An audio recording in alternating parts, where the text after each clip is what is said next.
Australia's submission for Best Foreign Language Film at next year's Oscars. The Space Between is a leisurely paced romance about an Italian man who meets a young Australian woman holidaying in his hometown. Both are stuck in jobs they don't like, he in a factory, she in a bank back home, but the pair encourage one another to dream bigger. Australian Helma Ruth Borgobelo's debut feature is heavily autobiographical, riffing on the filmmaker's own story of meeting her husband David Just, a producer here, and marks the first official co-production between Italy and Australia. Handsomely lensed by rising DP Katie Milwright, looking for grace in northern Italy, and starring Flavio Parenti, Tilda Swinton's son in I Am Love, and Maeve Dermody, beautiful Kate, this rather earnest, Rilke-quoting drama boasts lovely locations but is unhurried to a fault, capturing the lead characters' ennui a little too punctiliously.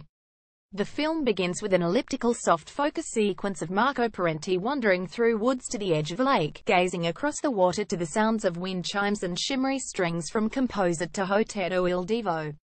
Dermody looks back at him from the other side, then disappears. Then it's back to the real world, where the space between dreams and reality for the 30-something Marco, who was a hotshot New York chef when his mother became ill and he returned home to Udine, is vast. He sleepwalks through shifts at the plant where his father used to work, seemingly with nothing to do but sit at a desk. And he occasionally cooks for dinner parties, encouraged by best friend Claudio, the appealing Lino Guanciale. But he bats away any suggestion of returning to a professional kitchen, even at the invitation of ritzy Australian restaurant Di Stasio. HE's content, or so he says, to stay and look after his elderly, monosyllabic father, who seems altogether more interested in watching television than in quality time with his boy. Marco's funk only deepens when Claudio is killed in a car accident. He can't bring himself to attend the funeral, but begins managing his friend's cherished bookshop, where he meets Olivia Dermody. Later he sees the young Australian dragging furniture across the square below his apartment, and intervenes when a policeman pulls over to ask her what she is doing. The two go for a drink, and later for a drive to visit Olivia's Italian grandmother, who is charmed by her granddaughter's scruffily handsome companion. Olivia is unaware of Marco's background as a chef until the two attend a garden party, catered for by one of his old cooking school pals.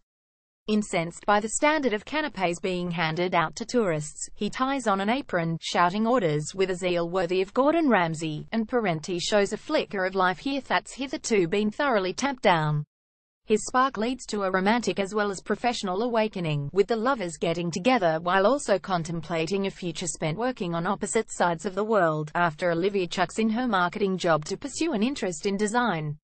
With a severe brown wig and fringe, Dermody is hardly recognizable here, and it's interesting that while this is Borgobelo's story, it highlights the male standpoint. Perhaps this is because Marco can stand in for a generation of his countrymen, struggling to find meaningful work in straitened modern Italy. Borgobelo and co-screenwriter Mario Maciarelli's fixation on vehicles, buses going in the wrong direction, trains only stopping once, cars colliding, foregrounds the sense of people on a path they're convinced they can't control. The confidence to think otherwise is unlocked by two people seeing the potential in each other, and Milwright's unobtrusive natural light photography elegantly bridges the film's title, flitting between wide shots of Italian skylines and smokestacks and occasionally segging into the blurry-edged dream sequences that litter the pic, nudging Marco toward self-forgiveness and a second lease of life.